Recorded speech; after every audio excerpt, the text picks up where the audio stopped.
So I'd love to chat a little bit more about mental fitness specifically. So you guys went through as a couple, which is not quite the norm. And I think it's a really cool, powerful move to kind of move through some of these concepts and see it at play with each other. How has it impacted your relationship and how you show up together? That's a good, deep question. I think that, I guess the first thing I'd say, I think that just the concept of mental fitness is super valuable to think about. I think it's something that we both kind of like intuitively got, have been working on for a long time, but just like defining it like that, like we all get physical fitness. Like it doesn't matter if you go to the gym like 10 years ago, if you stop going to the gym, you're going to get fat, and kind of approaching your mental fitness in the same way. And so I think for us, I think we found it valuable. One, just like both implementing kind of deeper mental fitness practices.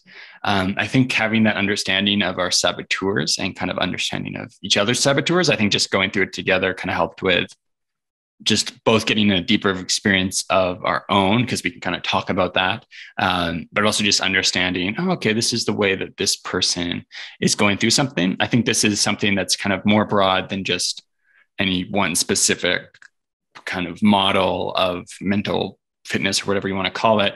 But understanding that like people are different. People have different stuff going on, and they have different stories that are coming from other places, because a really kind of like childish way of viewing the world is like everyone should be exactly the same as I am. And if they're not, and they should be, if I don't get why they don't get it, that type of thing. So having that concept of what the saboteurs are, that shared language, I think is really helpful. I think it's, that's some of the stuff that jumps to mind. What do you think? Yeah, I think that just being able to speak the same language about something is really helpful. And we've done a lot of, personal development and development as a couple. And I think this was one of the first things that we did like at the same time together. Like we've, read books or done courses or programs where we're like, hey, this would be really helpful. Can you learn this too? So we can like, speak the same language with this. And that's obviously been beneficial, but actually going through it together, I think was really helpful. And I think the reality of like being a human in a relationship is like, you're going to have conflicts, and you're going to have times where like the person that you spend all this time with is bothersome or annoying. And I think just being able to communicate that in a way that's not just like, you're annoying, it can be so much more positive, right? And then to also come at it from a place of like empathizing with that person, like maybe there's something going on with them. So maybe I could, think about that and not just make it all about me. Because I think that conflicts come from this, like individuals have these experiences, and they're both coming from it like, I've been wronged or I feel a certain way. And then it's like that conflicts, right? Because nobody's saying like, hey, I hear you, you're feeling something, like, tell me more about that in terms of how I can, be a part of that. And so I think that it's really just added another tool to our toolbox and how we can, handle conflicts and just understand each other and manage our communication. One of the things that I come back to a lot, and I'm curious to get your thoughts on this, is like some of the stuff that you shared, it sounds like common sense. It sounds like stuff that I've read in other books or in other courses.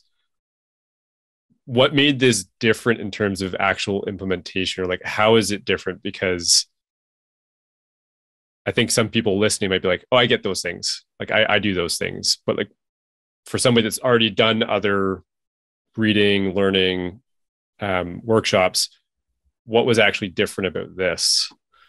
I think the biggest thing would be that practice of doing kind of those PQ rep mini meditations throughout the day, and kind of having like a metric that you're working towards, as opposed to just like both of us having this idea of like, oh, it's really helpful if you're present, or like I should try to be more present in this situation.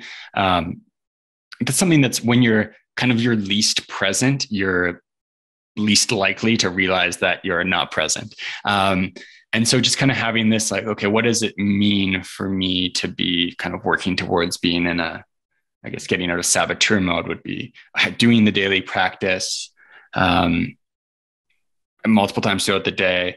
And then I think the model of like the saboteurs and the model of like shifting out of that saboteur mode towards like sage mode are both really valuable.